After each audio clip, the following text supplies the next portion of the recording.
इन बहनों से भी अनुरोध है, थोड़ा साथ में आ जाएं, अलग अलग जो बैठे हैं पास में आ जाएं।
सभी से अनुरोध है, कृपया व्यवस्थित होकर बैठ जाएं। अब से कुछ ही सेकंड्स में आज का ये कार्यक्रम प्रारंभ होगा।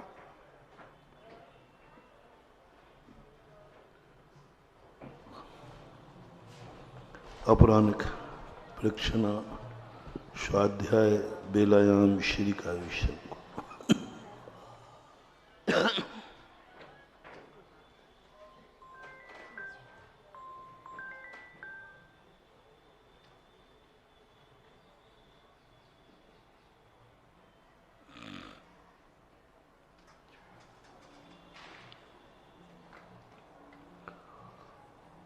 नमो अरिहन्तार्णं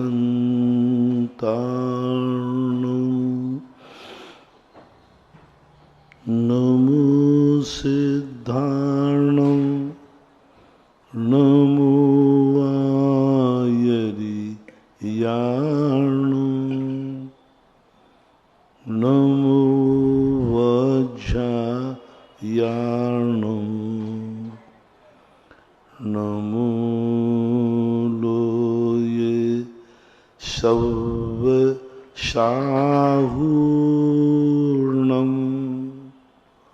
पंच परमेष्टि भगवान की जय हो। आचार्य श्री गुरुवर कुंद कुंद महाराज की जय हो। आचार्य श्री गुरुवर विद्यासागर महाराज की जय हो।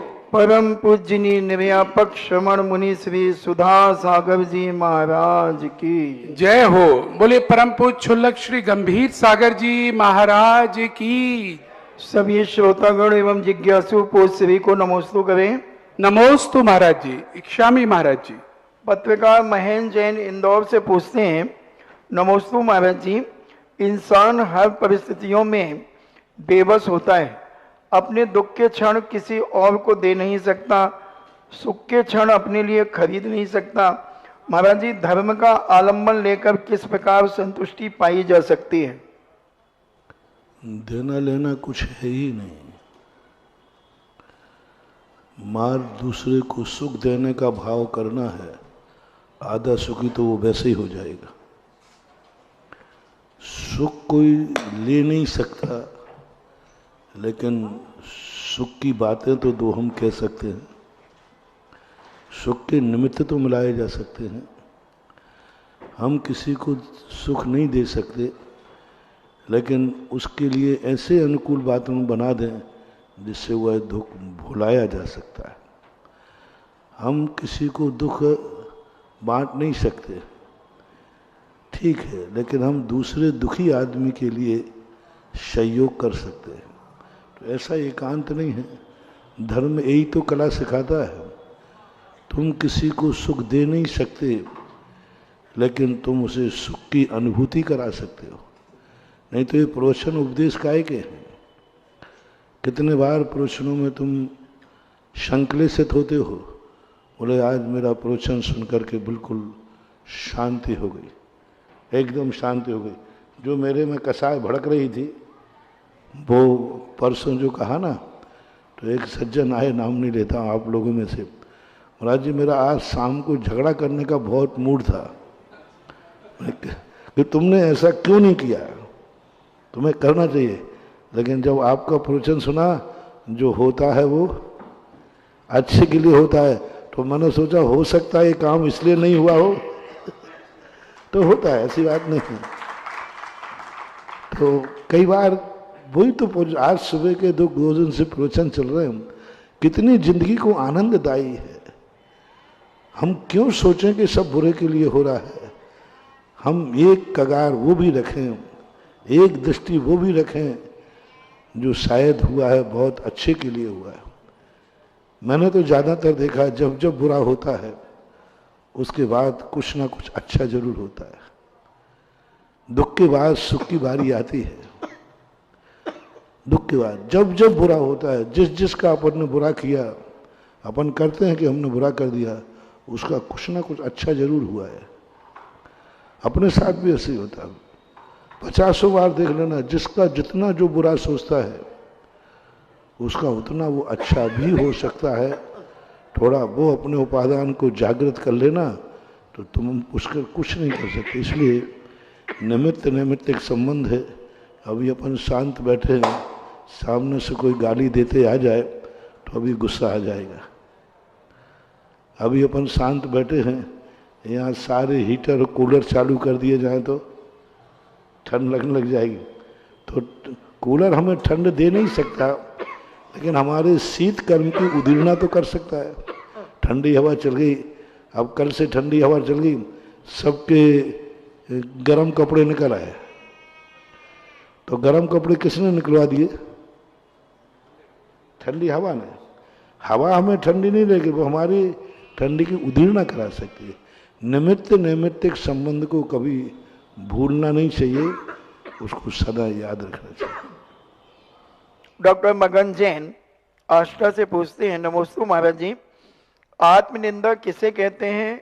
इसे किस प्रकार से करना चाहिए ताकि नए कर्मों का बंद ना हो सके? आत्मनिंदा का सबसे बड़ा रूप है कि हमारे किस ऐसे कारण से है जिससे सामने वाले को दुख पहुंचा है। बस मैं दुखी हुआ हूं, ये आत्मनिंदा नहीं है।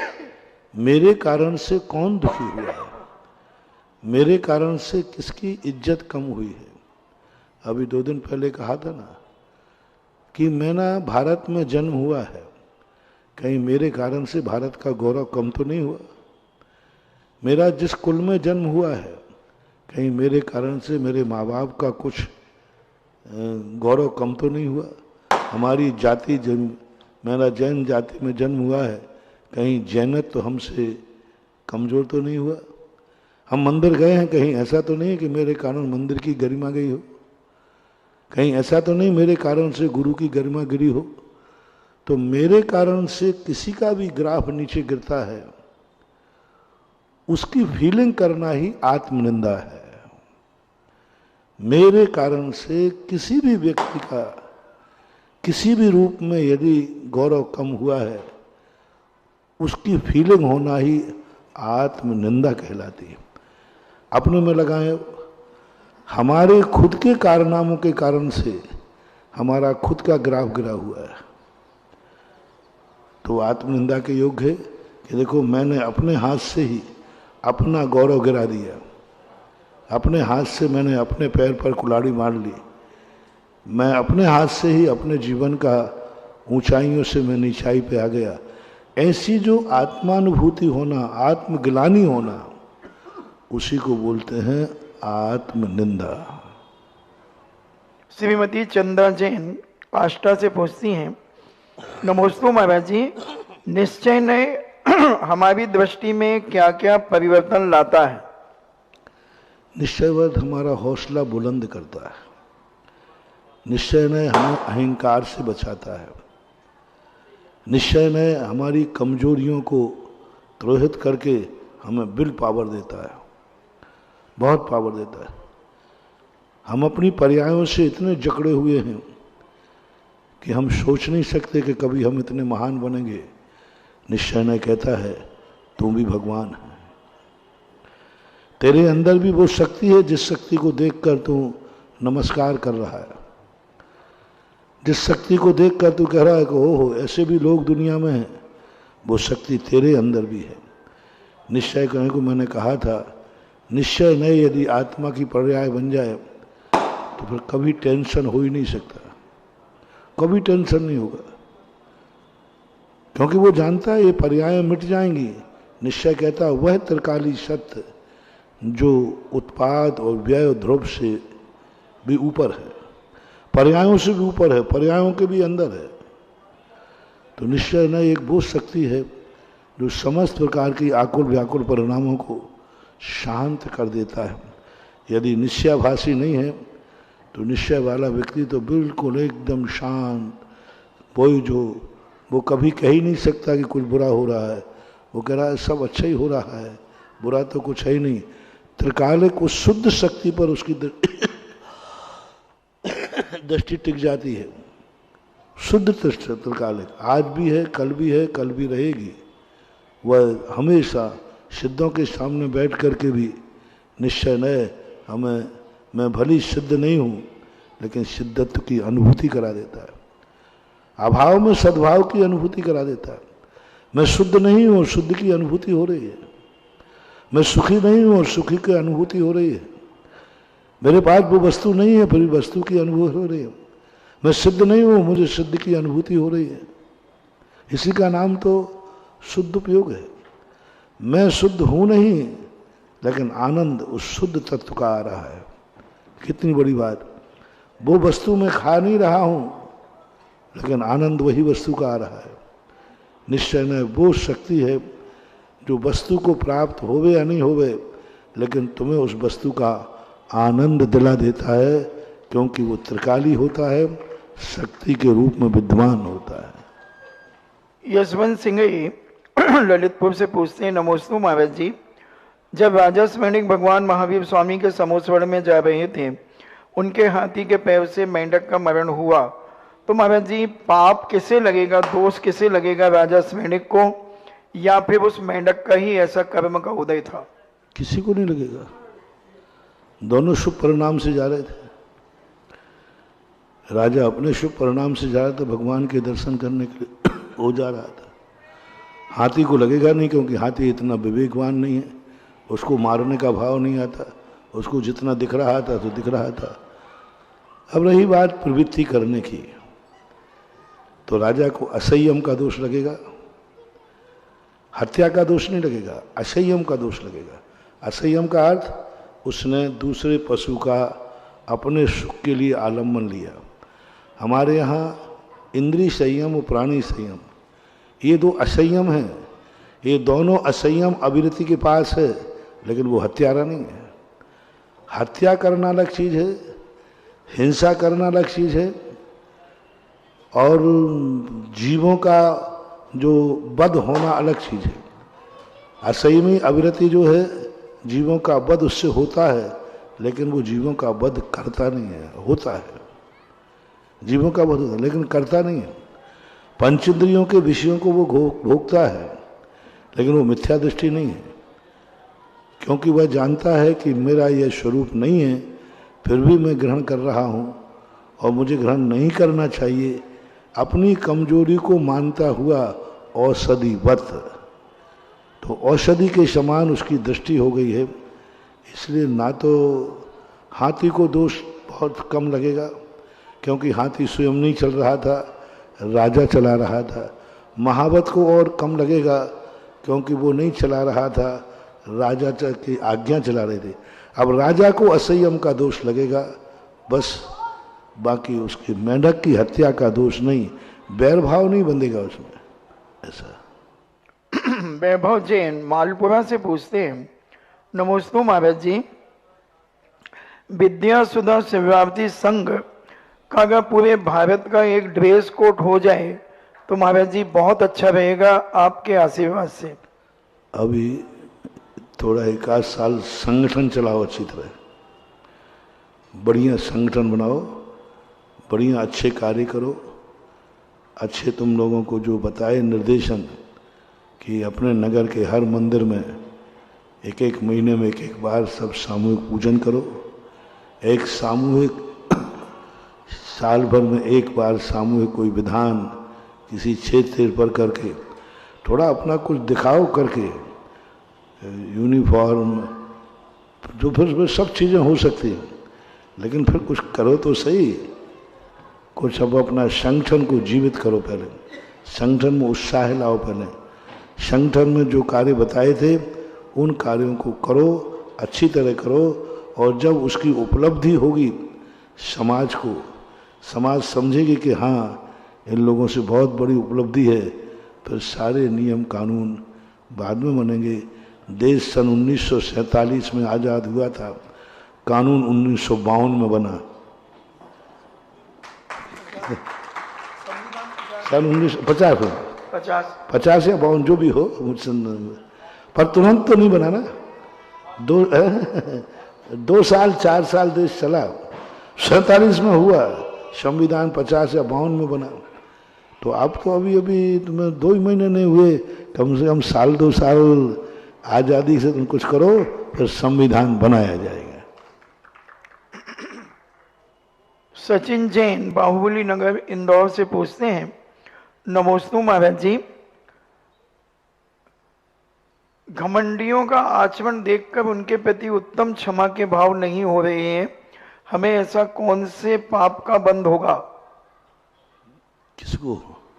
हमें अहंकारियों को देखकर उन्हें क्षमा का भाव उत्पन्न नहीं हो रहा मेरे अंदर, तो हमें कौन से पाप का बंध होगा?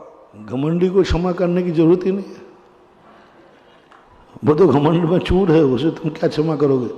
तुम क्षमा नहीं करोगे भी तो भी वो इतराएगा, और क्षमा करोगे तो कहेगा देखा आ गए लाइन पे, क्योंकि वो घमंडी है। तो घमंडी से क्षमा मांगना और करना कोई सवाल नहीं है। मात अपने अंदर यही करे कि वो जब घमंडी है तो हम क्यों घमंड धारण करके मैं इस घमंडी से क्षमा नहीं मांगूंगा, तो तुम्हें भी तो घमंड आ गया। वो घमंड में है तो है, लेकिन घमंडी से मैं क्षमा नहीं मांगूंगा तो तुम्हें भी थोड़ा सा घमंड तो आ ही गया ना। अपना लोटा छानो, वो कैसा है उसका खाता उसके जुम्मे छोड़ो, अपना लोटा छानो। स्वयं क्या कर्म बंद कर रहे हैं? जिस समय कोई भी परिणाम होता है सामने वाले का क्या होगा छोड़ो, लेकिन अपना क्या होगा? स्वयं उस समय कर्म बंद हो गया, और यही कर्म बंद कभी जब उदय में आता है तो विचार करना चाहिए, अपना ध्यान रखो, सामने वाले का नियति जो है उस पर छोड़ दो। राजीव जैन शांति नगर जबलपुर से पूछते हैं, नमोस्तु महाराज जी, तत्वाव सूत्र के अनुसार बंध के 4 कारण हैं, प्रकृति, प्रदेश, स्थिति, अनुभाग। पर इष्टोपदेश में आया है योगों के निमित्त से प्रकृति तथा प्रदेश बंध एवं कसाय के निमित्त से स्थिति और अनुभाग बंद होता है।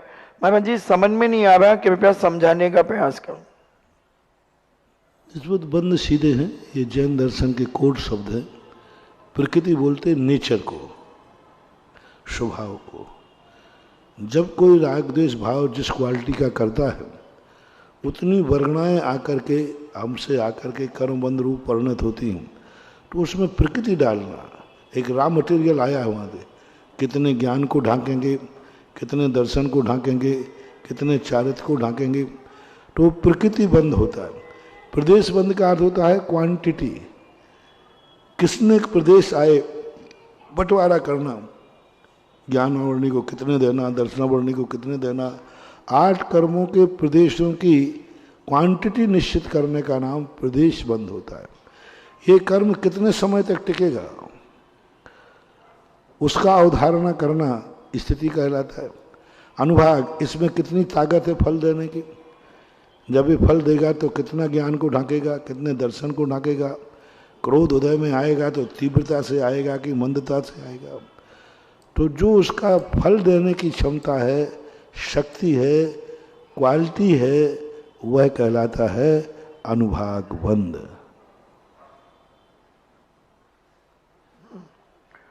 गजरा जैन भिलाई से पूछती हैं, नमोस्तु महाराज जी, मिथ्या, सम्यक मिथ्या तो सम्यक प्रगति, इनमें किस प्रकार का अंतर होता है? मिथ्या सर्वथा विपरीत होता है।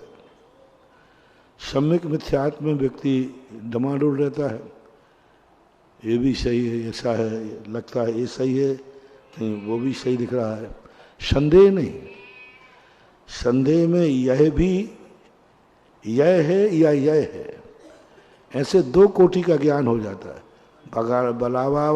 बला का पथा का दोनों समझ में आ रहा है मुझे तो।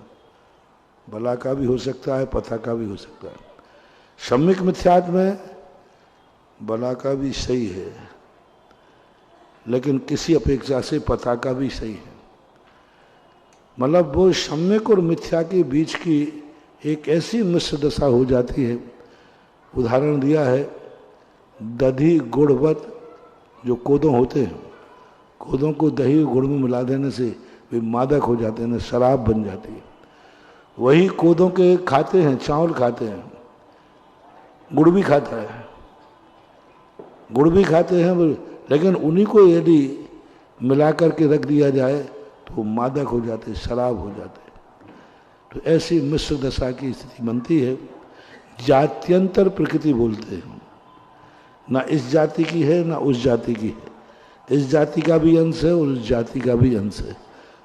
सम्यक प्रकृति वो कहलाती है मिथ्यात्व की, जो सम्यक दर्शन में बाधा नहीं डालती, लेकिन वंश मिथ्यात्व का ही है, इसलिए वो विपरीत तो नहीं करेगी, लेकिन इन्हीं में भेद डाल देगी। 24 भगवानों में भेद डालेगी। चलायमान नहीं, हमें तो पारसनाथ ठीक हैं, आदिनाथ ठीक हैं, उन्हीं में चलेगा, उन्हीं में घूमेगा। तो छल मल अगाड़ दोष नहीं, इनमें ये शक्ति नहीं है। शांतिनाथ में ही शांति रहने की शक्ति है। आदिनाथ नहीं, आदिनाथ में नहीं है। अब लो आदिनाथ में मल पैदा कर दिया उसने। शांतिनाथ शांति के दाता, तो अजितनाथ बोले नहीं, शांतिनाथ। किसी गुण विशेष से किसी को रहित मानना और गुण विशेष से उसी को सहित मानना, लेकिन सत्य से बाहर नहीं जाना, ये मल दोष कहलाता है। अगाड़ नहीं, मैं तो इन्हीं भगवान को ही, मेरा मन तो यही है, मैं तो 24 भगवान, तो 23 भगवान झूठे हैं, नहीं, मेरा मन तो पारसनाथ में लगता है। तो ऐसी वो सम्यक प्रकृति छल मल अगाड़ दोषों से ग्रसित करती है, लेकिन सत्य से बाहर नहीं जाने देती। खोटे देव शायद गुरु के पास नहीं ले जाती, चोखे देव शायद गुरु में भी थोड़ी होटा फटक कर लेता है।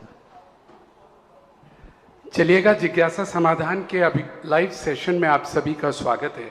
आप सबकी जिज्ञासाओं के साथ आगे बढ़ते हुए, सबसे पहले आज जब पूज्य छुल्लक जी जिज्ञासा पूछ रहे थे, एक विद्या सुधा शिवरार्थी संघ के ऊपर एक प्रश्न आया जिसका जवाब भी पूज्य श्री ने दिया।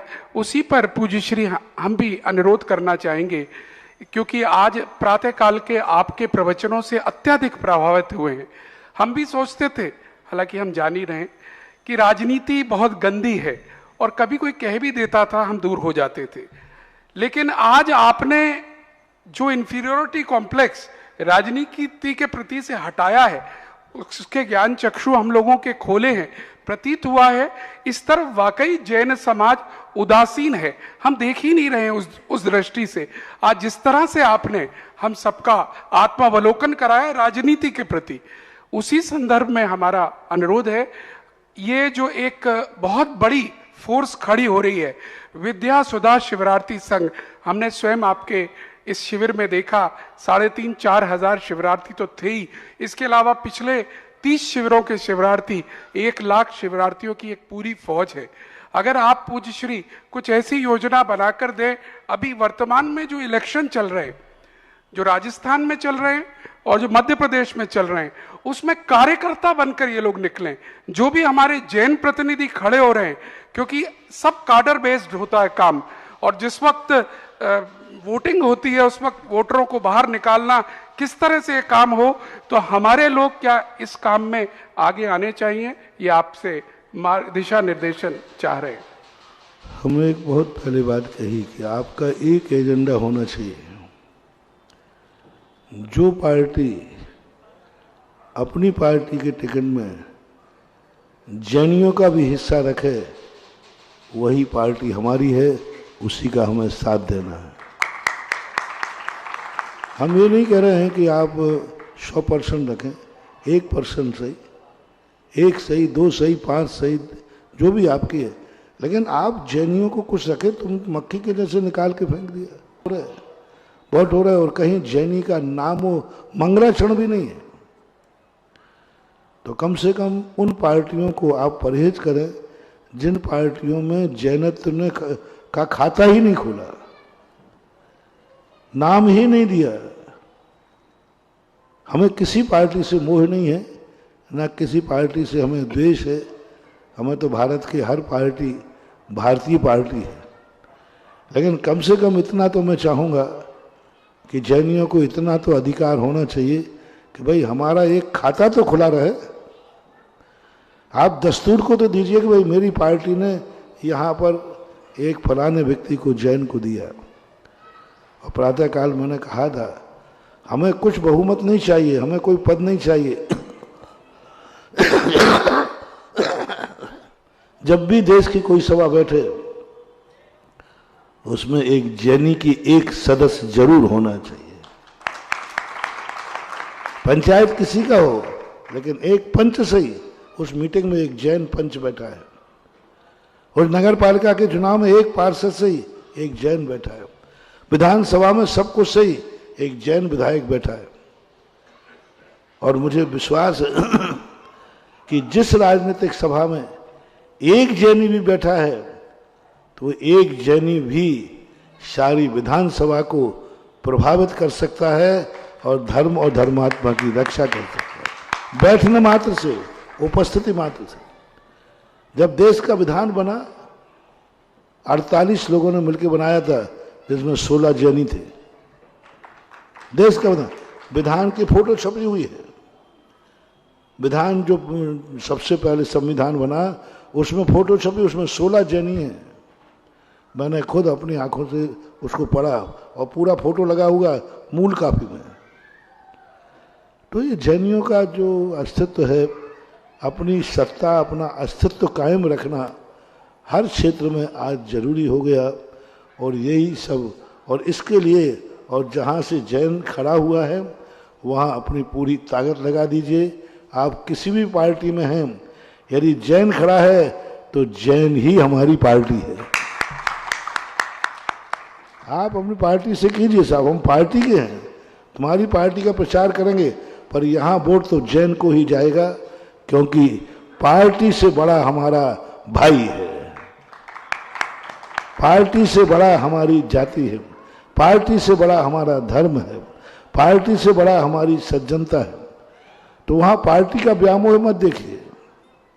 आप पार्टी में रहें, खूब प्रचार प्रसार करें जिस पार्टी में हैं, पर वहाँ जब वोट डालने जाओ तो आपका वोट बस इस बात को ध्यान रखें कि ये जैन है।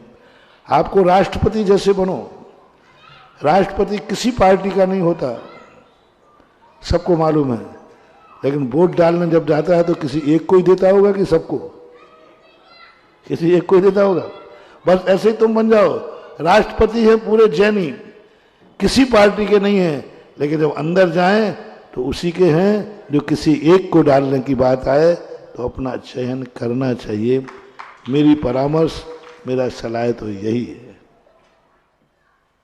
बहुत ही सुंदर, जरा तालियां बजा दीजिएगा। पूरा देश सुन रहा है इस वक्त, और क्योंकि इलेक्शन ईयर है ये और प्रमुख राज्यों में चुनाव हो रहे हैं, तो सभी लोग इस बात का अवश्य ध्यान रखेंगे।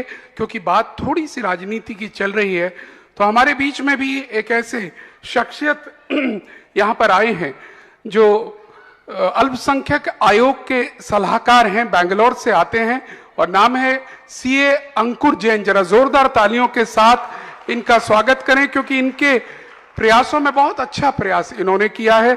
विभिन्न राज्यों में साधु साध्वियों को पुलिस प्रोटेक्शन मिले, इसके लिए आपने काफी लिखा पढ़ी करने के बाद पत्रक निकलवाए हैं और उसमें जहां सफलता मिली है उसमें मध्य प्रदेश राज्य, महाराष्ट्र राज्य, कर्नाटक राज्य और एक और महत्वपूर्ण राज्य केरल राज्य, जहां बहुत मुश्किल कार्य था उसको किया है।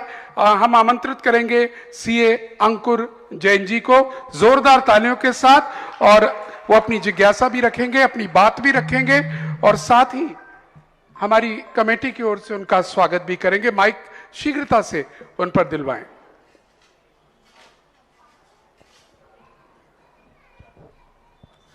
महाराज जी के चरणों में बारंबार नमोस्तु नमोस्तु नमोस्तु। महाराज जी, मेरी जिज्ञासा सुबह के प्रवचन से ही है। जिस प्रकार आपने बोला कि युवाओं को, जैन लोगों को राजनीति में आना चाहिए, तो काफी सारे युवा इस समय जॉब की ओर आकर्षित हैं और काफी सारे युवा जैसे मध्य प्रदेश से दूसरे विभिन्न राज्यों में, जैसे मुंबई में है, बेंगलोर में है, तो वो कैसे अपने जॉब को के साथ इस फील्ड में जा सकें, इसमें महाराज जी आपका मार्गदर्शन चाहिए। जॉब के संबंध में हालांकि मैं जॉब के पक्षधर नहीं होता हूँ, लेकिन आज जब सारी दुनिया ही नौकर है, राष्ट्रपति ही वेतन लेता है, तो अब आज के समय हम नौकरी का निषेध नहीं कर सकते। मेरा तो इतना ही है कि जितने सरकारी ऑफिस हैं उनमें एक जैन नौकर भली होना चाहिए, चाहे वो क्लर्क क्यों ना हो। कलेक्टर में यदि कलेक्टर न बन पाए तो कोई बात नहीं, कलेक्टर में एक क्लर्क हो, पर जैन क्लर्क हो, बस हम इतने में ही संतुष्ट हैं कि कलेक्टर में एक कोई जैन है। पुलिस विभाग है, भले एसपी नहीं हो, थानेदार नहीं हो, लेकिन एक पुलिस विभाग का एक पुलिस कांस्टेबल, पुलिस हवलदार, एक जैन पुलिस वाला है। प्रतिनिधि मुझे चाहिए हर डिपार्टमेंट, पुलिस डिपार्टमेंट में हर स्थान पर एक जैन की उपस्थिति हो, नहीं बड़ा होदा सही। तो इस प्रकार के जितने से गवर्नमेंट ऑफिस हैं उनमें कहीं ना कहीं किसी रूप में जैन प्रतिनिधि का यदि अस्तित्व बना रहेगा, तो वह प्रतिनिधि एक क्लर्क भी है तो कम से कम उस क्लर्क के माध्यम से अपनी आवाज़ कलेक्टर तक पहुंचा सकते हैं। क्लर्क बहुत महत्व रखता है। बिल्कुल।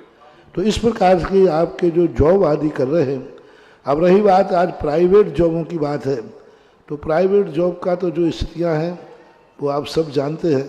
मैं गवर्नमेंट जॉब की बात कर रहा हूँ, गवर्नमेंट जॉब की बात कर रहा हूँ। टीचर है तो बनो टीचर, कम से कम उस कॉलेज में कुछ भी नहीं कर पाएगा, लेकिन जहाँ एक जैन टीचर है वहाँ कोई अंडे नाश्ते में नहीं दे पाएगा। कम से कम वो जैन टीचर इतना तो करेगा, वो उसके लिए कुछ ना कुछ कार्य करेगा। तो हमारी जैनी का उपस्थिति ही इतना प्रभावशील होता है कि उसकी उपस्थिति में ना जाने कितने कार्य रुक जाते हैं। अमरचंद दीवान जैन थे, राजा ने कहा कि नहीं आज तुम्हें शिकार पे चलना पड़ेगा। बोले राजा साहब मुझे शिकार पे ले जाओगे, आप शिकार नहीं कर पाओगे। बोले तुम क्या करोगे, मेरा हाथ पकड़ोगे क्या, मैं राजा हूँ, मैं राजा हूँ, मेरा हाथ पकड़ लोगे क्या आप? बोले नहीं साहब हाथ तो नहीं पकड़ूंगा। तो क्या करोगे, हिरणों को भगा दोगे क्या? बोले नहीं साहब नहीं भगाऊंगा। राजा साहब आप जानते नहीं, हम जैनी लोग हैं, हम किसी को रोक नहीं सकते, हमारी उपस्थिति ही आपको शिकार में सफल नहीं होने देगी। हमारी उपस्थिति, हम लोगों की भावनाएं इतनी पवित्र होती हैं, हम लोगों की भावना में ही इतनी करुणा होती है कि हम यदि उपस्थित रहेंगे आप शिकार नहीं खेल पाओगे। और यही हुआ, अमरचंद दीवान उस दिन शिकार नहीं खेल पाए और उसकी भड़ास के कारण से अमरचंद दीवान ने भरी चौपड़ के अंदर सिंह के पिंजड़े में अमरचंद दीवान को बताया, हिरणों को क्या झुकाते हो, शेर को झुकाओ तो जानो। वो इसी की घटना थी। इसलिए जहाँ है वहाँ जैनी का एक अपने आप में संस्कार होता है और उनके लिए भी यही है कि अपनी संस्कृति को ना छोड़ें, अपने संस्कार न छोड़ें। हम जिस कल्चर में जाते हैं उसी कल्चर में मिल जाते हैं, नहीं, उस कल्चर को अपने कल्चर में बदलो। हम शराबियों के बीच में शराब पीने लग जाते हैं, नहीं, हमें शराबियों की शराब छुड़ाना है और उनके गिलास में, उनकी बोतल में दूध भर के पिलाना है। विशेषता तो यही है, अतिशय तो यही होना चाहिए। आज हमारा युवा वर्ग जिस संगति में जा रहा है, जिस कल्चर में जा रहा है, उस कल्चर में जाकर के उसी में ढल जाता है। यदि 100 लोग अजैन है तो उसको जैन कहने में शर्म आने लग जाती है, जैन कहने में शर्म आने लग जाती है। जैन होने के कारण कहूं कि मैं शराब नहीं पीता हूं, उसको शर्म आने लग जाती। मैं जैन अकेला कैसे कहूं कि मैं रात में नहीं खाता हूं, उसको शर्म आने लग जाती है, वो खाने बैठ जाता है। बोले क्यों बैठ गए? बोले साहब सब खा रहे हैं तो मैं कहता मैं जैन हूं, तो कहीं लोग मेरी हंसी नहीं उड़ा दें, इसलिए मैं भी खाने बैठ गया। कई लोग ऐसे नहीं खाए तो चल जाएगा, लेकिन महाराज लोग क्या कहेंगे मैं अकेला जैन पड़ गया। तो नहीं, वहां हमें सबके साथ मिलकर के अपने आप को समर्पित नहीं करना। अकेला जैन है, सारी दुनिया रात में खा रही तो खाए, जैन अकेला बैठा उनको देखेगा और नहीं खाएगा, यही जैनी का अतिशय होना चाहिए। एक भी है तो भी है। हम शराबियों के साथ शराब पीने ना बैठ जाएं, ठीक है, हम नहीं छुड़ा सकते तो कोई बात नहीं, लेकिन हम पी भी नहीं सकते। हम छुड़ा नहीं सकते तो कोई बात नहीं, लेकिन हम पी भी नहीं सकते। तो एक जैनत्व पर थोड़ा गर्व आना चाहिए युवाओं को। आज युवाओं को गर्व नहीं आ रहा है जैनत्व को। वो अपनी फैमिली मेजॉरिटी में जैन को छुपा रहे हैं, जैन भोजन छुपा रहे हैं, जैन खान पान छुपा रहे हैं, जैन जाति छुपा रहे हैं, यहां तक कि जैन कहने में भी उनको शर्म आ रही है। जैन कहने में उनको शर्म आती है, वो अपने आप को जैन शब्द से दूर हटना चाहते हैं। तो ये जो विकृति युवाओं में आ रही है, ये विकृति युवाओं के लिए तो दुखदायी है ही, देश के लिए, धर्म के लिए, अच्छे संस्कारों के लिए बहुत दुखदायी। सज्जन व्यक्ति यदि अपनी पहचान छुपाएगा तो दुर्जनता बढ़ेगी, और सज्जन व्यक्ति अपनी पहचान जीवित रहेगा तो दुर्जन भी एक दिन आके झुक जाएगा। सज्जन व्यक्ति अपनी पहचान छुपा रहा है, छुपने का प्रयास कर रहा है। अरे मुझे कोई ये ना जान ले कि मैं जैन हूं, कोई ये ना जान ले कि मैं रात में नहीं खाता हूं। वो ये कह देगा, मान लो एक व्यक्ति ने कहा मेरी प्रैक्टिकल है, बोले महाराज जी बहुत मुश्किल हो गया, आज बड़ी मुश्किल से बच के आया हूँ। मैंने क्या बात हो गई? महाराज रात्रि भोजन का इतना प्रेशर था और लोगों ने इतने व्यंग किए कि मन हुआ कि खा लूँ। तो मैंने क्या किया? बोले महाराज खाया तो नहीं। मैंने क्यों? बोले मैंने बोल दिया मैं अभी खा के आया हूँ, मेरा पेट भरा हुआ है, मैं खा के आया हूँ और बहुत अब मेरे नुकसान रहा है। इसलिए उन्होंने कहा अच्छा खा के आया हो तो कोई बात नहीं। मैंने क्या कर लिया तुमने? किससे बच के आया? खा के आया इसलिए बच के आया। अरे ठाठ से कहता मेरा रात्रि भोजन त्याग है इसलिए मैं बच के आया हूं। कितना अनर्थ कर दिया। यानी वो बचा तो रात्रि भोजन त्याग है ये कहने में उसको शर्म आई। क्या कह के बच गया? खा के आया। कितना बड़ा अनर्थ कर दिया उसने। झूठ भी बोला और धर्म को भी छुपाया। अरे ठाठ से कहता साहब मैं रात्रि में नहीं खाता हूं, ये कार्य होना चाहिए। तो युवाओं को ये ना कहें कि मैं खा के आया हूं, ये कहें मैं जैन हूं, रात में नहीं खाता हूं। महाराज श्री एक और प्रश्न है मेरा, जो जैन समाज के लिए, जैन संत के लिए जो पुलिस प्रोटेक्शन अभी आया है, उसके लिए अभी जैन समाज में जागरूकता बिल्कुल भी नहीं है। जैन समाज पुलिस का उपयोग ही नहीं करना चाहता, जबकि पुलिस प्रोटेक्शन जैन संत के लिए अभी कुछ कुछ राज्यों में हमने कोशिश करके दिलवाया है। तो मेरा प्रश्न है गुरुदेव कि हम कैसे जागरूकता लेकर? आपने बहुत अच्छा कार्य किया। मध्य प्रदेश, महाराष्ट्र, कर्नाटक, केरला में इन्होंने बहुत अच्छे अभी हमारे कागज ला के दिए। सरकार ने कहा जब भी दिगंबर जैन साधु विहार करेगा, जैन साधु, उसके लिए एक गांव से दूसरे के लिए पुलिस साथ जाएगी। और सभी प्रांत वाले श्रावकों से मेरा कहना है अपने अपने प्रांतों में जाकर इस स्वीकृति लें। कानून है, अपन उसको फॉलो नहीं कर पा रहे। यदि आप प्रचार का प्रयास करेंगे तो आपको बराबर ही मिलेगा। और भारत के हर प्रांत में मैं तो कहना चाहिए ये राष्ट्रीय पुलिस प्रोटेक्ट पास होना चाहिए कि भारत में कहीं भी दिगंबर जैन साधु विहार करेगा, प्रशासन पुलिस की उसकी व्यवस्था होना चाहिए। और कर सकते हैं, कोई बड़ी चीज नहीं, कानून के विरुद्ध नहीं, कानून में है धर्मों और धर्मात्माओं को, उनको दुर्जनों से बचाना, धर्म और धर्मात्माओं के लिए प्रोटेक्शन देना। अरे चौथे काल में था, वैष्णव दर्शन में भी विश्वामित्र की सुरक्षा के लिए दशरथ जी ने अपने दोनों बेटों को सैनिक बना के भेजा था सुरक्षा के लिए। तो ये तो चलते हैं हमेशा से। तो ये होना चाहिए सभी प्रांत वालों को।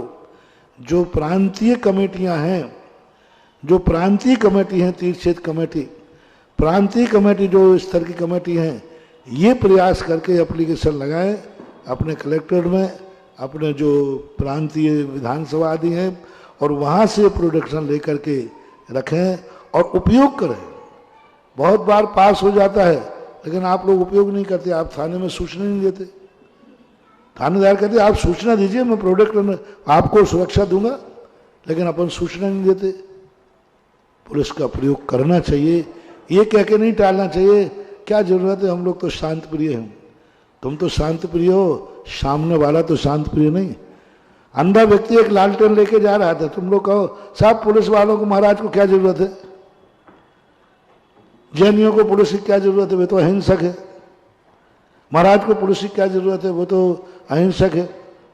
तो इनके लिए एक अंधे का उदाहरण बहुत अच्छा है। एक अंधा जा रहा था लालटेन लेकर के, किसी ने कहा सूरदास जी आपको तो बिल्कुल दिखते ही नहीं, लालटेन क्यों लेके जा रहे हो? बोले मैं अपने लिए नहीं दे रहा हूं, सामने वाला मेरे से न टकरा जाए इसलिए उसको दिखा रहा हूं। मैं पुलिस इसलिए नहीं रख रहा हूं कि मुझे किसी को मारना है, मुझे पुलिस इसलिए रखना है हमारी समाज को कि कोई मेरे महाराज को मारे तो उनकी सुरक्षा करना है। ये है, सामने वाला ना टकरा जाए। हम तो किसी से टकराने वाले है नहीं, लेकिन सामने टकरा सकता है, ऐसी अपन को जागरूकता लाना चाहिए। बहुत अच्छा कार्य किया, शेष प्रांतों में भी ये होना चाहिए। और पुलिस के पास जाकर के अपन लोग किसी भी घटना घट जाती है तो अपन पुलिस की FIR नहीं कराते, अपन दर्ज नहीं कराते। हमें फैसला हो या नहीं हो, सफलता मिले या नहीं मिले, कम से कम एक दर्ज कराना चाहिए कि हमारे साथ यह गलत हो रहा है। चलिए बहुत बहुत धन्यवाद। और पूरा देश सुन रहा है, मध्य प्रदेश, महाराष्ट्र, कर्नाटक और केरल के जितने भी हमारी जैन समाज के लोग हैं वो इस पत्रक का लाभ उठाएं। ये पत्रक पूरे राज्य के लिए निकाला गया है। हम भैया से अनुरोध करेंगे, कॉपीज हमें देंगे तो हम कोशिश करेंगे जो भी हमारा सर्कल है उससे सर्कुलेट करें, जिससे जितने अधिक से अधिक सर्कुलेट कर सकें। और उसी के आधार पर हम अन्य राज्यों में जहां पर इस तरह की पत्रावली नहीं निकली है, प्रयास करें। भैया का भी हम नंबर भी ले लेंगे और अगर सहयोग चाहिए तो उनसे हम कार्यविधि समझने में भी सहयोग लेंगे। बहुत बहुत धन्यवाद, जोरदार तालियों के साथ स्वागत। और अभी पूज्य श्री भैया के ही प्रथम प्रश्न का जब उत्तर दे रहे थे और युवा पीढ़ी की बात कर रहे थे, और युवा पीढ़ी में आज अपने आप को छुपाने की आदत पड़ गई है, जैन कहने से भी शर्माने लगे हैं, जो बातें समझा रहे थे। मैं बार बार बस यही देख रहा था, क्यों नहीं आज घर के बैठक में हम ये सब बातें अपने बच्चों से कर पा रहे हैं? क्यों नहीं आज घर की डाइनिंग टेबल पर बैठकर हम अपने युवा युवतियों से जो पूज्य श्री ने आज बातें कही हैं वो कर पा रहे हैं? क्योंकि गड़बड़ हो रही है मित्रों, हम एज अ पेरेंट्स कहीं कमजोर पड़ रहे हैं, उन बच्चों के आगे बोल नहीं पा रहे। वो तो हमारे पास सिंहनाद करने वाले गुरुदेव हैं, जो कहना है तो कहना है। बस हमें भी उन्हीं से सीख करके एक अच्छे अभिभावक बनना होगा और बच्चों को यह उपदेश बार बार देना होगा, और जो बार बार कही जाती है वो बात वो जरूर उनके दिमाग में जाती है। और जैसा पूज्य श्री ने कहा, संस्कृति और संस्कार की सुरक्षा युवाओं के हाथ में। एक जैन भी जहां कहीं चला जाएगा तो वहां का वातावरण बदल देगा, ये हमने देखा है। जहां भी जैन होता है वहां का वातावरण बदला होता है। तो अपने संस्कार और संस्कृति की सुरक्षा करें। और अब हम आवाज देना चाह रहे हैं अगले उसमें श्री भव्य जैन डड़ूका बांसवाड़ा से हमारे बीच हैं, आ जाइएगा। और इसके बाद तैयार रहिएगा श्रीमती चेतना जैन बागीदोड़ा। एक जैनी की पहचान सबसे बड़ी देखी मैंने, जैनी अपना पड़ोसी जैनी को ही चाहता है। जैनी किसी को भी अपना पड़ोसी नहीं बनाना चाहता, अंदर से अन्य लोगों को किसी को भी नहीं। वो चाहता है कि मेरे दोनों तरफ जैन रहे। लेकिन एक गर्व की पहचान देखना, भारत का हर जाति का व्यक्ति अपना पड़ोसी जैनी चाहता है। क्या बात, हर व्यक्ति। मैंने सबसे पूछ लिया, एक मुस्लिम बंधु थे, मैंने कि भाई तुम्हारा अकेला मकान है, यहाँ से छोड़ दो, ये हम जैनियों को बड़ी तकलीफ होती है। बोले महाराज ये तो नहीं छोड़ूंगा क्योंकि जैनियों के बीच में हम सुरक्षित हैं। मतलब ऐसी एक भी जाति नहीं है जो अपना पड़ोसी जैनी को नहीं चाहे, यानी हर व्यक्ति अपना पड़ोसी जैनी चाहता है। इसका अर्थ है कि जैनी की कोई विशेषता है, अहमियत है, जो हर व्यक्ति उसको पड़ोसी बनाने का भाव करता है। मेरे आराध्य गुरुदेव के चरणों में बारंबार नमोस्तु नमोस्तु नमोस्तु, शुल्लक जी के चरणों में इच्छा में। ये जो लोग कहते हैं कि दुनिया में 7 अजूबे है, लगता है वो अभी तक मेरे गुरुदेव से मिले नहीं है। दुनिया में 7 नहीं, दुनिया में 8 अजूबे है, और उसमें से आगरा में साक्षात 2 अजूबे तो आगरा में ही है, एक ताज और एक मेरे गुरुदेव मुनि पुंगव जी सुधा सागर जी महाराज। क्या बात है, वाह। ये भी किसी अजूबे से कम नहीं है और ये भी एक अजूबे ही है। गुरुदेव मेरी जिज्ञासा है कि एक भजन है, कौन कहता है कि भगवान आते नहीं, भक्त मीरा के जैसे बुलाते नहीं।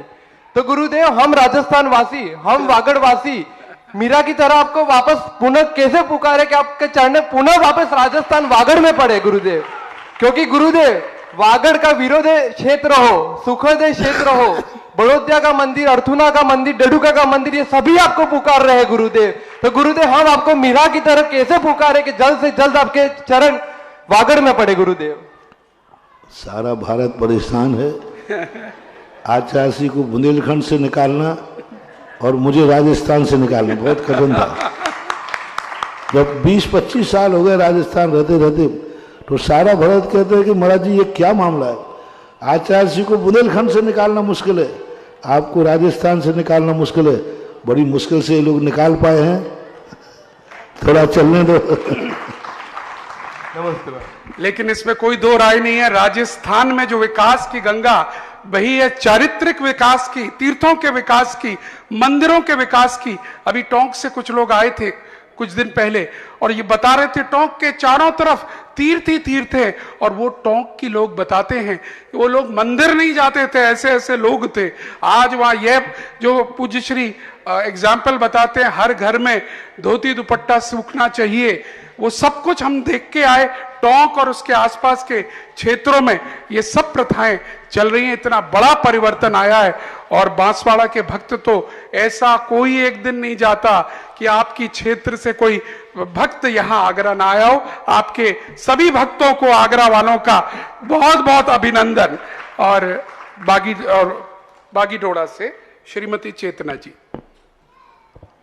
राजस्थान में से बागड़ राजस्थान का बुंदेलखंड माना जाता है, थोड़े संस्कार बुंदेलखंड के हैं। गुरुदेव नमोस्तु नमोस्तु नमोस्तु। गुरुदेव इच्छा में गुरुदेव आपके आशीर्वाद कोटा में जब छात्रावास में पढ़ रहा था बेटा, तब उसको ऐसा आशीर्वाद मिला कि आज इसरो में उसका चयनित हो गया वैज्ञानिक। गुरुदेव मेरी एक शंका है, क्या सातिशय मिथ्या दृष्टि क्यों बोलते इसको, मिथ्या दृष्टि को सातिशय मिथ्या दृष्टि? सातिशय मिथ्या दृष्टि, ठीक है। सातिशय मिथ्या दृष्टि ये वो कहलाता है जिसका नियम से अब मिथ्यात छूटने वाला है, लेकिन छूटा नहीं है। शास्त्रीय भाषा में उसे बोलते हैं करण लब्धि में जब व्यक्ति प्रवेश कर जाता है, जिसका सम्यक दर्शन होना निश्चित हो गया है, उसको सातिशय मिथ्या दृष्टि बोलते हैं। है ना, मिथ्या दृष्टि तो है, लेकिन अतिशय ये है कि अब वह मिथ्यात में नहीं रहेगा, मिथ्यात से छूट करके मिथ्यात को समाप्त कर देगा। सम्यक दर्शन होने के एक अंतर मुहूर्त पहले जो करण लब्धि का काल है, उस काल में उसको सातिशय मिथ्या दृष्टि बोलते हैं। बंद और विच्छुद्धि में उसमें कैसे घटाते करते अपन, बंद और योग विच्छुद्धि में? बंद जिन कर्मों का बंद हो रहा था, परिणामों की विशुद्धि हो जाने पर वो बंद कर्म को रुक जाना। बंद कर्म को रोक देने का नाम विच्छुद्धि कहलाता है, बंद विच्छुद्धि। अब बंद नहीं होगा। जैसे वो लब्धियों में जाता है तो 34 बंदाव सर्पण हो जाते हैं, उतनी प्रकृतियाँ जैसे जैसे वो लब्धियों में आगे बढ़ता है, वैसे वैसे उन कर्मों की बंद विच्छुद्धि हो जाती। अब वो आगे नहीं बंधेंगे, उस कर्म को उसने रोक दिया। कर्म बंद को रोक देने का नाम है बंद विच्छुद्धि। कोटा से श्री पीयूष जी बज आएंगे। आज खूब राजस्थान के काफी लोग दिख रहे हैं आए हुए, चलिएगा। हाँ, गुरुवर के चरणों में मेरे और मेरे परिवार की ओर से शख्सियत वंदन। गुरुवर, मेरा ये प्रश्न है, जैसा कि हमको पता है जैन कुल में अपन ने जन्म लिया है और यहाँ जो भी इस जन्म में शुभ अशुभ या अच्छी जो बातें होती हैं वो पूर्व जन्म के कर्मों से ही आती है, लेकिन फिर भी प्राय यह देखने में आता है कि जो लोग धार्मिक कार्यों में या मंदिर के कार्यों में कोई व्यवधान करते हैं उसका अंत समय अच्छा नहीं होता, तो वो पूर्व जन्मों का ही फल है या इस जन्म के कर्म भी कोई काम आते हैं? वो क्या है, कोई ना कोई भूल करते हैं, कहीं ना कहीं या तो उनको अहंकार आ जाता है या उस पर अपनी हुकूमत मान लेते हैं। धर्म से कार्य करने वालों को कभी दिक्कत नहीं होती, उनकी भूल होती है। वो क्या है, एक बार मंदिर के पुजारी 3 कार्य गलती करते हैं। पहली बार तो जो मंदिर होते हैं उनको भरी स्वयं ने बनाए हैं, लेकिन उस पर अधिकार कर लेते हैं, ये मेरा मंदिर है, मेरे पूर्वजों का मंदिर, ये उस पर उनको अहंकार आ जाता है। धार्मिक चीज़ को बनाने के बाद अपने अधिकार से बाहर कर देना चाहिए। तो एक तो वो होता है कि जहाँ जहाँ देखा है वहाँ बड़े बड़े सेठों ने मंदिर बनाए, उनके बच्चे उन पर कब्जा किए हैं, वो ही सब कुछ संभाले हैं।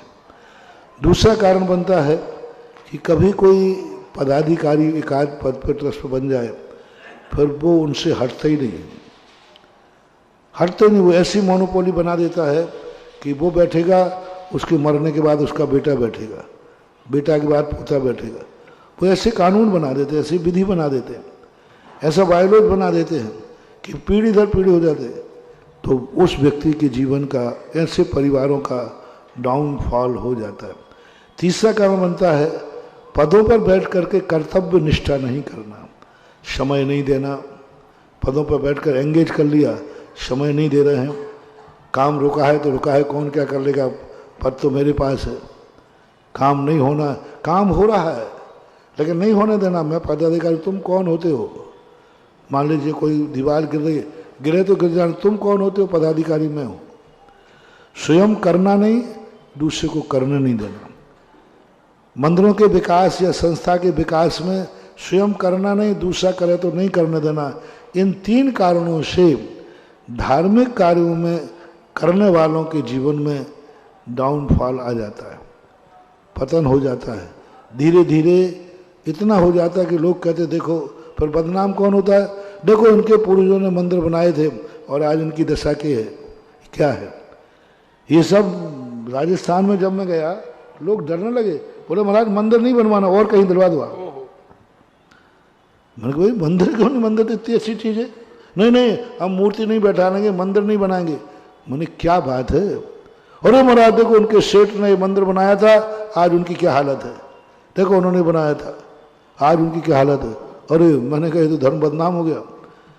फिर मैंने मंदिरों के सारे दोष खोजे और समाज के सामने रखे कि मंदिर बनाने से बर्बाद नहीं हुए हम, उनके पूर्वजों ने मंदिर बनाया और घर में चैत्यालय है और उन्हीं का घर का बेटा पोता बिना दर्शन के खा रहा है और उसकी पूजा पड़ोसी कर रहा है।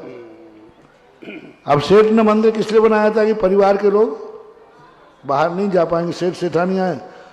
परिवार का एक भी व्यक्ति, बाजू कमरे में मंदिर है, एक भी व्यक्ति उसके दर्शन नहीं कर रहा, अभिषेक नहीं कर रहा। अभिषेक करने वाला बाहर से व्यक्ति आ रहा है।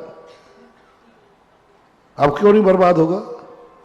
घर का चैत्यालय बनाया पूजन है, उसका अभिषेक पूजन बाहर वाला कर रहा है और घर के ही बच्चे जो हैं बिना दर्शन, बाजू में कमरा है बिना दर्शन के खा रहे, रात में खा रहे, बोतलें खोल रहे। अब बर्बाद होंगे कि नहीं होंगे? आप ही बोलो। जिनके पूर्वजों ने मंदिर बनाया हो और उनके बच्चे यदि शराब पी रहे हो तो फिर बदनाम किसको करेंगे लोग? मंदिर बनाया था, लेकिन कर्म देखो क्या हो रहा है।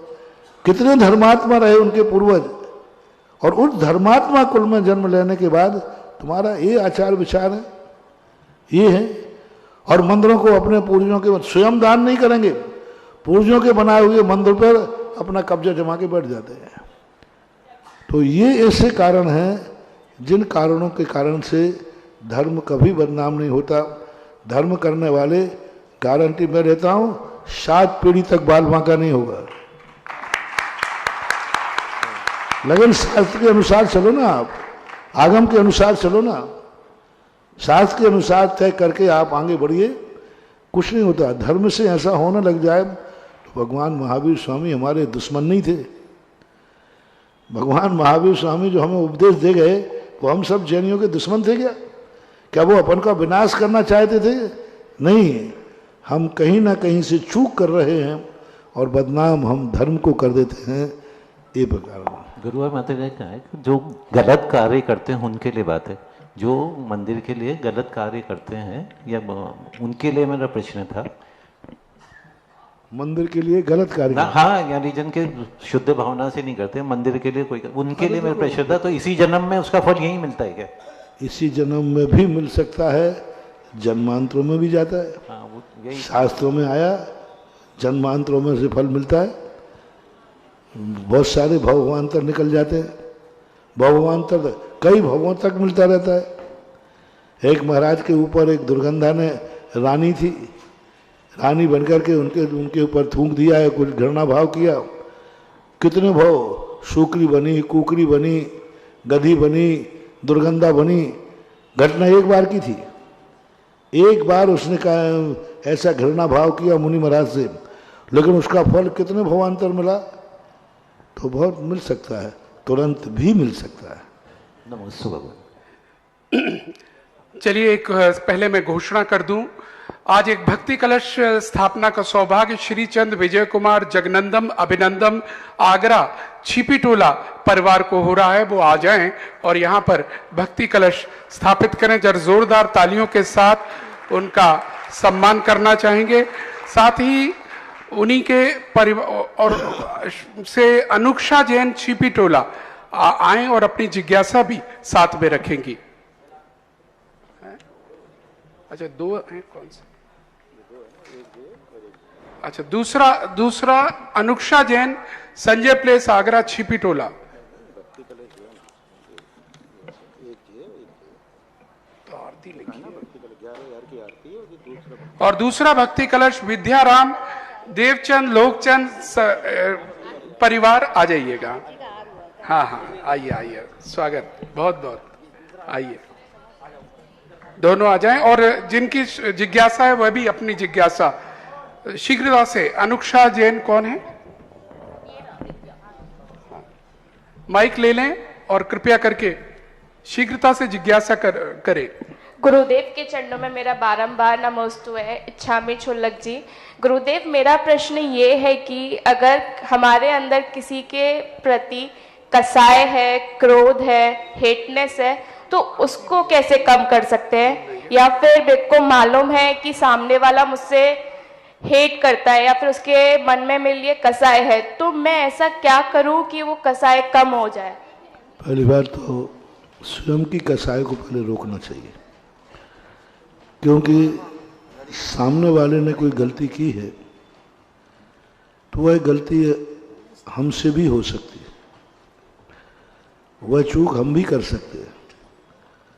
और जब हमसे भी वह गलती हो सकती है तो सामने वाले से गलती हो गई तो अपने से जो गलती होती, अपन उस समय किस ढंग से अपनी गलती को छुपाते या शांत रखते, ऐसा ही सामने वाले की गलती को अवॉइड करना चाहिए। अपने आप को उसको थोड़ा सा शांत करना चाहिए, कोई बात नहीं। और कसाय करने से उसने गलती तो एक बार की है, 1 मिनट के लिए की है, और कसाय हम वर्षों तक रखे हुए। वो तो हो गया खत्म, एक गाली दे के खत्म हो गया, गलती करके चला गया। अब उसके अंदर से हम वर्षों तक, महीनों तक उस कसाय में घुट रहे हैं, तो हमारे लिए बहुत नुकसान का कारण है। इसलिए ऐसे समय को जो हो गया सो हो गया, उसको भूलने का प्रयास करना चाहिए। सामने वाला यदि अपन से कसाय कर रहा है तो हमें उसका नेचर जानना चाहिए कि उस सामने वाले का नेचर क्या है। उस नेचर को समझ करके उसके नेचर के अनुकूल अपना आचरण बदल दें तो शायद सामने वाला भी अपनी कसाय भूल सकता है। और एक और प्रश्न महर्षि, कि हम अपने आप को शांत कैसे रखें इस माहौल में, क्योंकि अगर सामने वाला कुछ बोल रहा है तो फिर हम लोगों को भी गुस्सा आता है। तो ऐसे समय में हम अपने आप को कैसे शांत रखें कि दूसरे वाले को हम कोई अपशब्द ना बोल दें या फिर कुछ गलत ना बोल दें। सामने वाला यदि गलत हमसे बोल रहा है तो हमें ये देखना है कि हम गलत तो नहीं है, और हम गलत नहीं है फिर भी गलत बोल रहा है तो हमें सुनना ही नहीं, क्योंकि जो बोल रहा है वो मैं हूँ ही नहीं। और यदि मैं गलत हूं तो वो सही बोल रहा है, फिर चिढ़ने की क्या जरूरत है। यदि मैं गलत हूं और उसने गलत कहा है तो चिढ़ने आने की जरूरत नहीं, क्योंकि तुम गलत हो, वो सही बोल रहा है। और यदि मैं वैसा नहीं हूं फिर भी सामने वाला बोल रहा है तो बोलता रहे, मैं वैसा हूं ही नहीं। यदि जो नाम तुम्हारा ना हो फिर भी उस नाम को कोई पुकारे तो आपको सुनते हो क्या? क्योंकि मेरा नाम ही नहीं हो।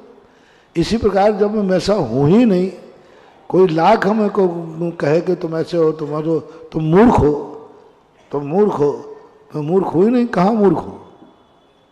मैं तो ज्ञानी हूँ।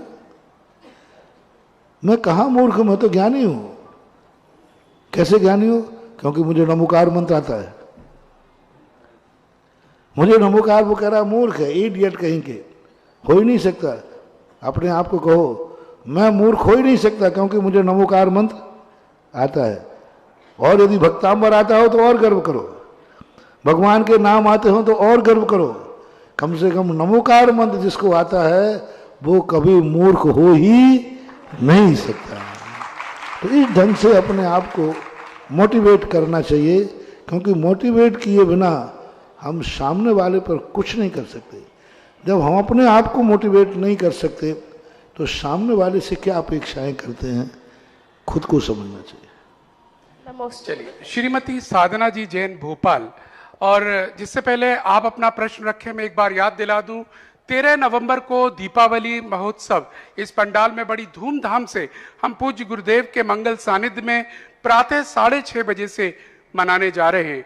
यहाँ ठीक प्रातः 6:30 बजे अभिषेक पूजन, संगीतमय पूजन होगा और 8 बजे के आसपास लगभग यहाँ पर निर्वाण लाडू चढ़ाया जाने वाला है। प्रथम लाडू जो 250.50 kg का है, वो लाडू भोली के द्वारा, यहाँ हम पर 2-3 ऑफर आ रहे हैं। अगर फिक्स हो जाता है तो कल तक उसको फिक्स भी करा दिया जाएगा। इसके अलावा दूसरे 24 लाडू और बनाए गए हैं 25.50 किलो के, और वो लाडू की कीमत सिर्फ 25,550 रुपए रखी गई है। सौभाग्यशाली परिवार उसके पुण्यार्जक बने और उस दिवस पर पूज्य श्री के समक्ष आकर भगवान के आगे निर्वाण लाडू चढ़ाएं। एक और तीसरा मौका दिया गया है, मात्र 2550 रुपए में 2 किलो 50 ग्राम के लाडू होंगे। वो 51 लाडू हैं। अगर आप ऊपर की श्रेणी में नहीं आ पाए तो सुनिश्चित करिएगा नीचे की श्रेणी में आपका नाम अवश्य हो। काफी नाम हम पर आ चुके हैं, सभी श्रेणी में कुछ ही नाम शेष हैं। आप सबसे अनुरोध है, अगर आपका ने अभी तक नाम ना लिखाया हो तो कृपया करके यहाँ हमारे कार्यालय में लिखा दें।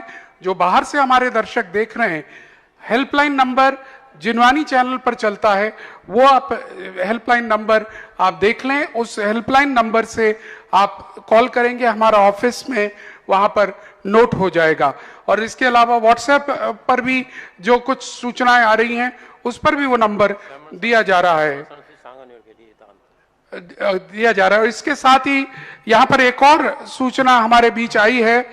हमारे मध्य आए हुए हैं चांदखेड़ी पंचकल्याणक के में जो भगवान के माता पिता और भरत बाहुबली के पात्र बने थे, श्रीमती पुष्पा प्रकाश जी जैन, भरत बाहुबली, सुरेंद्र राजेंद्र जैन, समोधा वाले, दीनदयाल नगर, सागर, वो यहाँ पर आ जाएं और इनका स्वागत करेंगे जोरदार तालियों के साथ। क्योंकि उन्होंने 3 दिन पहले, कल भी हमने आपका नाम लिया था जब आपने 1 लाख रुपए की राशि बताई थी श्रमण संस्कृति संस्थान सांगानेर के लिए। जरा जोरदार तालियां। और ये राशि यहाँ पर लेकर भी आए पूज्य श्री, और हम इनको खाता नंबर वहीं का दे रहे हैं जिससे सीधे वो राशि वहीं के खाते में पहुंच जाए। इसी तरह यहाँ पर श्रीमती सीमा जैन, शिवम पुलकित जैन छिपीटोला के द्वारा भी 3100 रुपए की राशि श्रमण संस्कृति संस्थान के लिए दी गई है। ये राशि भी सीधे श्रमण संस्कृति के खाते में हम लोग यहां से पहुंचवा देंगे। ये रख ले दोनों। हाँ, तीर्थंकर की माता जी भी आ जाए। बिल्कुल, प्रदीप भैया को सब याद है, जीवंत चित्रण पूरा का पूरा। और आपका प्रश्न समय क्योंकि हो रहा है। महाराज श्री के चरणों में नमोस्तु नमोस्तु, छुल्लक श्री के चरणों में नमोस्तु नमोस्तु। महाराज श्री, मेरी जिज्ञासा है कि साम दाम दंड भेद धर्म नीति और राजनीति में किस तरह उपयोग करना चाहिए? वो तो अपने नाम से ही कर रहे हैं। अच्छी तरह समझाओ, समझाने से मान जाए तो नहीं माने तो एक आध डंडा टिकाओ। उससे नहीं माने तो फिर भेद नीति अपनाओ। भेद नीति का अर्थ होता है कि ऐसी ढंग से बनाओ जिसके माध्यम से उसकी कमजोरी क्या है, उसका वीक पॉइंट क्या है, उस वीक पॉइंट को आधार बना करके उसको सुधारने का प्रयास करो।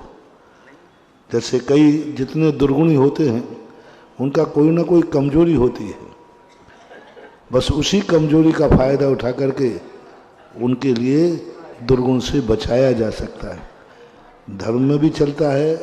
किसी व्यक्ति को, जैसे बालक को है, अब समझा दिया नहीं मान रहा है, थप्पड़ मार दिया तो भी नहीं मान रहा है, तो अब उससे कूटनीति अपनाई जाएगी। कूटनीति का अर्थ है उससे झूठ बोल करके बाबा ले गया, ना बाबा है ना बाबा कोई ले गया, ये कहलाती कूटनीति। अब बाबा है ही नहीं और बाबा ले गया। अब बच्चा रो रहा है, उसको मार दिया, पीट दिया, वो किसी हालत नहीं मानता है, मुझे तो चंद्रमा नीचे लाओ। तो एक थाली में पानी भर के लिया, ले नहीं मानता है तो ये देखे आ गया चंद्रमा। वो उसमें खेलने लग जाएगा, तुम अपना काम कर लेना, बच्चा अपने मजे में चलाए। तो ये भेद नीति कहलाती है ऐसा। चलिएगा, जिज्ञासा समाधान का समय समापन की ओर जा रहा है। एक बार याद दिला दें, परसों 13 नवंबर को दीपावली के अवसर पर चातुर्मास मंगल कलश निष्ठापना भी होगी। और इस अवसर पर जिन लोगों ने भी चातुर्मास कलश स्थापित किए हैं उन्हें मौका मिलेगा कार्यक्रम सुबह के बाद सीधे अपने अपने कलश अपने घरों में ले जाकर और दीपावली पूजन करने का सौभाग्य मिलेगा। जिन लोगों ने भी जिस प्रकार से आज भक्ति कलश आदि, मंगल कलश और अन्य कलश जिन्होंने स्थापित किए हैं, उन सभी परिवारों से हमारा विनम्र अनुरोध है, सभी अपने परिवार के साथ प्रातः 8 बजे से पहले यहाँ पर आ जाएं। निर्वाण लाडू सब मिलकर चढ़ाएंगे। उसके बाद पूज्य श्री का आशीर्वाद लेकर सभी लोग अपने अपने घरों में चातुर्मास मंगल कलशों को यहां से लेकर जाएंगे और अपने अपने जहां पर भी आप पूजा करते हैं वहां पर आप लोग वहां पूजा करेंगे। और आज जैसा कहा गया, आज धन्य तेरस है, धन्य तेरस। और उम्मीद है आप लोगों ने एक विशेष जो पूजा हमने पीडीएफ से भेजी थी की होगी, नहीं की हो तो पढ़िएगा, बहुत सुंदर पूजा है वो, अवश्य पढ़िएगा। और ये 3 दिवसीय दीपावली उत्सव अब चलता रहेगा और पूज्य श्री के प्रवचनों को और जिज्ञासा समाधान को अभी छोड़िएगा नहीं, क्योंकि आपके लिए दिवाली गिफ्ट के रूप में कुछ ऐसे सुंदर सुंदर मोटिवेशनल स्पीचेस आपको मिल रही हैं। आज प्रातः मिली, सबको आज बहुत उत्साह हुआ। कल क्या मिलेगा आने वालों को पता चलेगा। हम उम्मीद करते हैं अधिक से अधिक लोग यहाँ पर आएं। टीवी पर तो सब देख रहे हैं, हमें मालूम है, लेकिन यहाँ पर आएं तो और आनंद आएगा। और इसी के साथ आरती के लिए हम आवाज देंगे। एक नाम आरती का पुण्यार्जक के रूप में, क्योंकि आज आहार दान का उनको बहुत लाभ मिला है, बहुत बहुत बधाई। उन्होंने अभी अभी यहाँ पर भक्ति कलश भी करा। और आरती के लिए श्रीचंद, विद्याराम, देवचंद, लोकचंद, छिपी टोला परिवार, बहुत बहुत साधुवाद। आइएगा पूरा परिवार। 11,000 रुपए की न्यौछावर राशि दी है। अन्य कोई भी परिवार या व्यक्ति की भावना हो रही हो यहाँ पर आकर आरती करने की, 11,000 रुपए मात्र में यहाँ पर आकर ऊपर मंच पर आकर आरती कर सकते हैं। अगर किसी का भी भाव हो रहा हो तो कृपया करके आप हाथ उठा दें, उन्हें मौका मिलेगा यहाँ पर आने का। किसी के भाव 11,000 रुपए मात्र में आरती करने के, कृपया हाँ, मेरे पास अभी एक ही नाम आया है। हाँ, एक नाम है। अगर कोई दूसरा नाम हो तो कृपया आ जाएं सामने शीघ्रता से।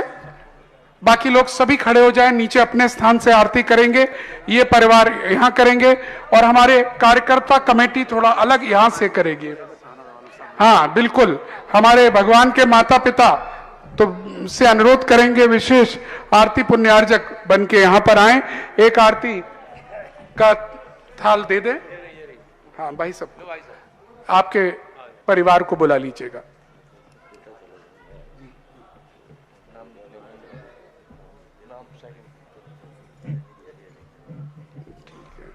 तो यही नाम लिख दूं, पीयूष भाई।